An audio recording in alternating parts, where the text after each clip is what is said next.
Hey there, friends. This is DK Brainard with a special podcast on the Virgo solar eclipse that's happening on Saturday, September 12th or Sunday, September 13th, depending on your time zone. It's in the 21st degree of Virgo. That's 20 degrees Virgo and 10 arc minutes. And the eclipse is happening at 11:41 p.m. on Saturday, September 12th on the West Coast and 2:41 in the morning, New York City time. So you can adjust for your time zone wherever you are in the world. So I'm going to keep this podcast short and as focused as my Pisces brain will allow. And really just want to talk about, what does this eclipse mean? How can you work with it to make the best of it? And specifically focus on the challenge that I feel like, and the opportunity that I feel like this eclipse presents, which is choosing progress over perfection and letting go of patterns of unrealistic expectations, of making unrealistic demands on yourself or on life or on other people, so that you can really receive the benefits of the new beginning that is offered by the solar eclipse, as all solar eclipses do. So solar eclipse, end of an old cycle, start of a new cycle. We have 2 solar eclipses most years, 2 lunar eclipses. And September's got the potential to be pretty chaotic because it's the second eclipse season of the year. So we have this solar eclipse, and then we have an Aries lunar eclipse on the 27th. We also have Mercury, the ruling planet of Virgo, stationing retrograde on September 17th in Libra, and Mercury will be retrograde through October 9th. We'll talk about that at another time and place. But, just recognize with 2 eclipses and Mercury going retrograde, Saturn's changing signs also on the 17th. People tend to get a little crazy around eclipses and with Mercury retrograde, and you throw it all together. And people who don't understand, the scientific people among us in the population who believe that each day has the same energy, like every Monday has the same energy because it's Monday and that's what happens.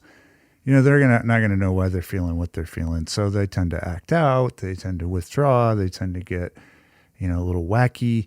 And just overall, it's really important for us to focus on remembering to stay grounded, remembering that everything happens for a reason.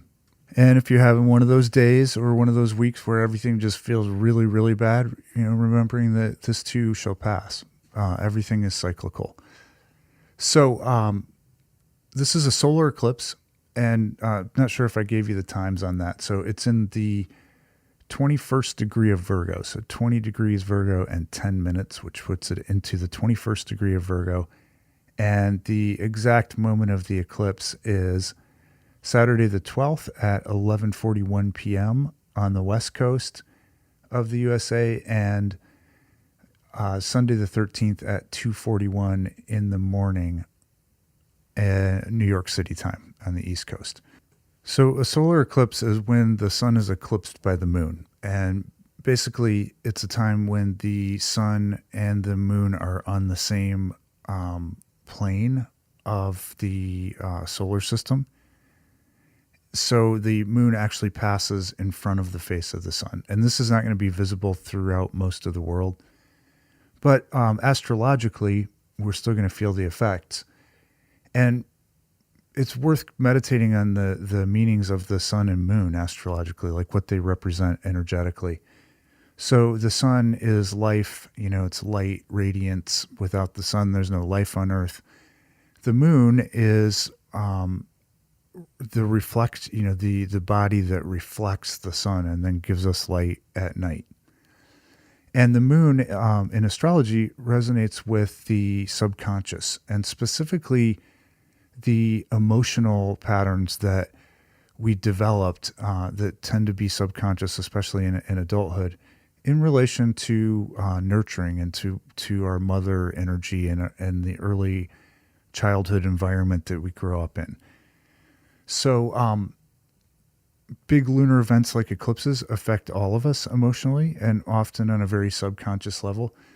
And the sun in Virgo is not about the subconscious. The Virgo, the sign of work and service, it's an earth sign. So the material world, the physical world, earth signs are doers. They want to be busy. They want to get things done. And Virgo is traditionally ruled by the mental planet Mercury. So what Virgo wants to do is use the mind to bring order and efficiency and ultimately perfection into the material world. It's a thankless task, right? I mean, we're never going to probably experience Virgo's ideal of perception in this messy world that we live in. So the positive, some of the positive attributes of Virgo are discrimination, separating out what's useful from what's not useful. And Virgos tend to be great healers. They also make great editors. Anything where you need to come in and clean up a mess and straighten things out or straighten people out, Virgos excel at that. So the Virgo moon is going to be more of the unconscious energy of Virgo. And we'll even tend to pull in some of its opposite sign, which is Pisces. And we'll talk more about that in relation to Chiron in just a minute. Virgo moon can unless it's feeling appropriately nurtured. So Virgo moon tries to nurture itself, or, people with a native Virgo moon. Easy for me to say, people with Virgo moon in their natal horoscope. These tend to be the people who are really good at making lists and kind of bringing things from, this half-formed, almost completed stage to it's done, and in order to for us to have fun and relax and play, they've got these 10 things on the list and we got to knock them out. And here's how we do it. The shadow side of Virgo and of the Virgo moon is criticism, blame, judgment, fussiness, psychosomatic ailments, because rather than feeling emotions, the Virgo moon and Virgo in general tend to use the mind to kind of rationally okay, this bad thing happened and I feel sad. I'm going to put that in the sad bucket. That's in the bucket of bad things that happen. And rather than actually experiencing the emotions, Virgo will tend to analyze it, categorize it, and put it where it belongs. And so a lot of times the emotions for Virgo, both Virgo sun and moon people, have to come out through the body, and they get expressed in things like constipation, digestive issues, other psychosomatic type complaints. So with the sun being eclipsed by the moon at the eclipse, the picture there astrologically is that rational, powerful sun energy in Virgo is temporarily obscured or blotted out, kind of knocked out of the picture by the Virgo moon. So solar eclipses are like superpowered new moons. And at the new moon, the moon is at its lowest point in the cycle. So an old cycle is ending, and in a few days we'll start to see the crescent moon, and then in a couple of weeks we get back to the full moon. And a solar eclipse tends to work the same way as new moons do, in the sense that we need to look at what old cycle is ending. What do I need to let go of? What do I want to let go of? What have I outgrown? What is no longer serving me in the part of my life that is symbolized by Virgo? So just real quick math, if you're a Leo in your sun sign chart, Virgo is your second house. So look up Google second house astrology, and you'll see it's about your income, about your self-esteem, about your resources. If you're a Pisces, Virgo is your seventh house. So you just count from your sign to where Virgo is. So Pisces, Aries, Taurus, Gemini, what's the next sign? Cancer, Leo, Virgo. That's 7. So that means if I'm a Pisces, Virgo is my 7th house. So I'm going to look at, as a Leo, I'm going to look at what are my attitudes, my self-critical ways of dealing with money, with my income, with what I do with my money, the way I spend money. Do I spend it? Do I hoard it? Out of this fear of lack, out of trying to do things the right way, because that's what I was taught as a child. As a Pisces, I'm going to look at what needs to be let go of in the way I relate to other people. Maybe in my primary relationship, maybe, for me personally with my client, the way I deal with clients, it could be a friend. So some examples for Pisces might be, I have a hard time trusting people, and so I make these unrealistic expectations of what other people should give me or of myself, and then because I can't live up to the expectations of how I think I should look, or, a lot of Pisces, like, we sleep a lot, right? And if we're so empathetic, a lot of Pisces are, that our energy gets drained easily, and then we feel tired, and then we don't look good, and we feel super sensitive, and we don't want to talk to people. And so as a Pisces, maybe one of the things that I want to let go of is the internal judgment, self-critical program that says you can only relate with other people when you're feeling your best, or when you're really looking good because your energy's high, and that's really liberating. So solar eclipses will tend to liberate us through the process of letting go. And then once the eclipse, and you can set your intention, you often read like new moon, set your intention. I say that in the audio horoscopes as well.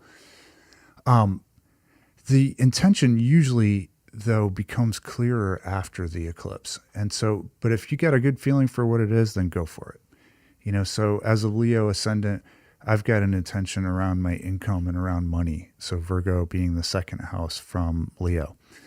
I have a feeling for what that intention is, but it's probably going to become clearer in the next couple of weeks in between now and the Aries eclipse on September 27th. So go ahead and set the intention if you have it, but be open to that evolving and becoming clearer. And I really think that the most helpful thing to do with the solar eclipse is to look at, and I'm actually going to give you some questions to work with. So question number 1, where do I have unrealistic expectations of myself or of other people? And again, if you know where Virgo, 20 degrees Virgo is in your natal chart, you can look at that house and what that means. And I've given you a formula for how to find it. A formula, it's adding, how to find Virgo in your solar chart. So you can look at that house and find out what that house means. And that may help you tune in. But you can really use this anywhere. So where do I have unrealistic expectations of myself or others?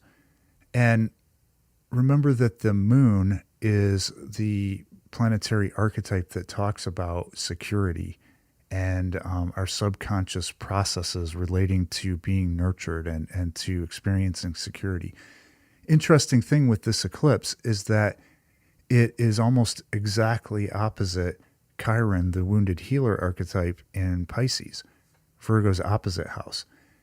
So Chiron, as it transits through Pisces over a several year period, is triggering our wounds around trust and around belief. And the specific degree that Chiron is in at this eclipse really talks about nurturing and being nurtured and expecting that, knowing that, really believing that everything's going to work out in the end. And I'm always taken care of. I'm always going to be taken care of. Just as a soul, that's just the way it works.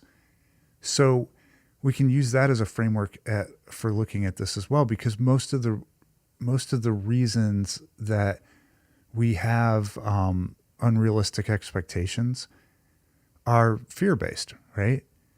So going back to the relationship example with a Pisces or a Pisces rising, if my expectation is that I have to pretty much be perfect in order to relate to people, the underlying fear is that I'm not good enough, right? I'm not good enough just as I am, or I'm going to get hurt. If I go out there and I don't look my best, or I feel drained and I still relate to somebody, they're going to take even more of my energy, or they're going to take advantage of me, and then I'm going to get hurt. So then you can take it back to, where did I learn that? Oh, well, that's pretty easy. If I look at my family environment, I did get hurt. I did get taken advantage of, right? No wonder. But I'm an adult now. I don't want to act like a child in my relationships anymore.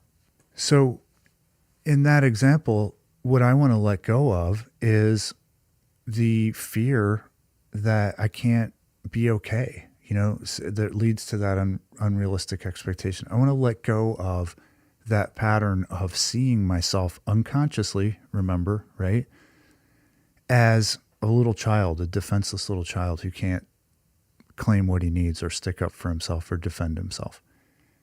The second question I'm going to invite you to work with would be, where am I making unrealistic demands of life? So again, this can be making unrealistic demands on yourself, making unrealistic demands of your job, of the government, of the world economy, of corporations, of rednecks, of your spouse, of your parent or parents, of your child or children. Where am I making unrealistic demands? And then again, what's the underlying fear here? So what's leading me to make those unrealistic demands? So one of the big evolutionary lessons for Virgo energy, and this is a huge lesson for most people who were born in the 1960s, and as I've alluded to in on my blog, a lot of people who were born in the 60s, this eclipse is going to be really powerful for, because most of you had some combination of Uranus, Pluto, Saturn, and Chiron in Virgo and Pisces in your natal charts. One of the big evolutionary lessons of Virgo is progress, not perfection. And the reason I brought up the 60s generation is that all of the people born from, let's see, is it 1958 to 1972, with Pluto in Virgo in their natal charts, that's a big soul lesson for that generation. And basically, the way it tends to play out is people from that generation, we've got a great idea. We start working on it. We start developing our project or, our business, or it could be relationship based, whatever it is. And then we get to a certain point and we stop. And the conscious thought processes that are going with that are, I'm not quite ready yet. I just need to go get another certification, or I need to go back to school and get this degree, and then I can do it. As soon as I have like a little more money saved up, then I'll be able to get out of the job that I hate and start doing what I love. And the underlying actual subconscious belief there is, and this tends to come from past lifetimes for the Pluto and Virgo generation. But again, this is generally applicable to wherever Virgo is in your chart. Is if it's not perfect, I can't do it. I can't do it unless it's perfect, or I can't do it until it's perfect, or I'm perfect. And basically that's a formula for paralysis and stagnation and never really getting what you want out of life, or never really sharing your gift with life. So look at, where am I making unrealistic demands? Where am I demanding that something be something that it's not, that it can't be? I can see in my mind how it could be, what perfection would look like. But I live on planet Earth, and I've got kids, I've got a job, I've got all these other things that have to be dealt with. And so what you want to let go of there is, I want to let go of making those unrealistic demands. I want to let go of, and what's the underlying fear? Well, maybe you go back to, let's take Gemini or Gemini rising, for example. Virgo would be your fourth house, so that would be father or mother. And maybe you had a father or mother who would ask you to do, or you didn't do well enough in school, whatever it is, and they just rode you hard. They shamed you, they browbeat you. And what you learned is, I can't show what I'm doing to people unless it's like really, really good, close to perfect, right? Because otherwise, here's what I'm going to get. So just becoming aware of these things is enough to really help you tune into the positive energy of this eclipse. And then last question I invite you to ask is, if I could let go of needing to be perfect, what could I complete? What could I share with the world? What could I put out there? So one of the things that we talked about in our tribe full moon call a couple weeks ago is we're looking forward to this eclipse, is that with Jupiter in Virgo for the next year, Jupiter really wants to expand our ability to get things done and to be of service and to have the good things in life that Virgo can bring. But in order to take advantage of that positive energy that comes around once every 12 years, we have to be willing to redefine our standards of perfection. We have to be willing to let go of the negative patterns associated with Virgo that keep us from sharing our gift, from being of service. And that's Virgo's kind of prime directive is, how can I be of service? How can I help? How can I fix what's broken? How can I organize what's, scattered? How can I make the world a better place? So I want to invite you to look at where, under whatever terminology you use to describe it, but where you're actually not sharing your gift, you're not helping, you're not being of service, because you keep telling yourself, well, it's just not quite good enough yet, or I'm not quite ready yet, or, I just need a little bit more money and then I'll be ready. Because this eclipse can be a monumental life changer for you, even just breaking that one pattern. And with the Pluto and Virgo generation, and I feel like this is pretty applicable to Virgo as a sign as well, the lesson, again, is progress, not perfection.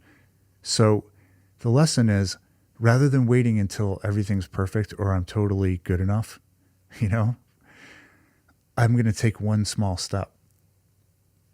And then when I take that one step, the next step forward will be revealed. And so there's the trust that Chiron, the wounded healer, is always trying to heal whatever wound comes up. And again, with the Sabian symbols for this eclipse, and I talk more about the Sabian symbol for the Virgo eclipse in the individual audio horoscopes for September. But with the Sabian symbol for Chiron, it's really trying to heal this trust that, hey, you don't have to be perfect, because you're gonna have a place at the table anyway. You're gonna be taken care of. The nourishment is there. You just have to take a step. You have to see that perfectionism for what it really is, which is you telling the divine, the universe, yeah, I know you want me to do this, but I know better than you.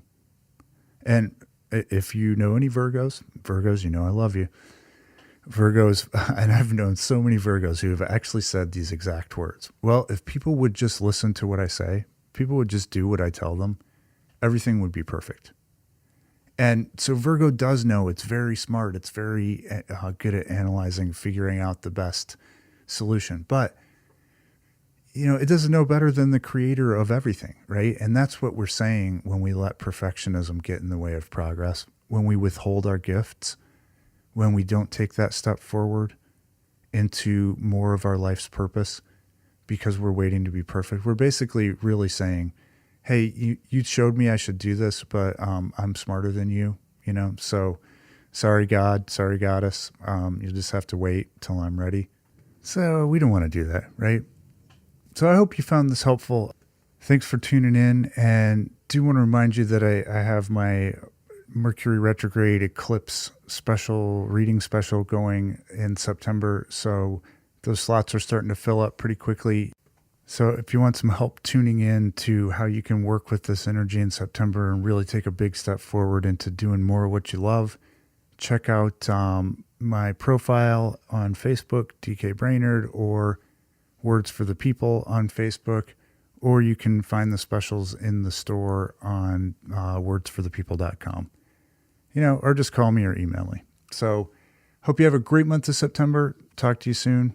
Until then, this is Astrologer DK Brainard saying, may you go with the stars.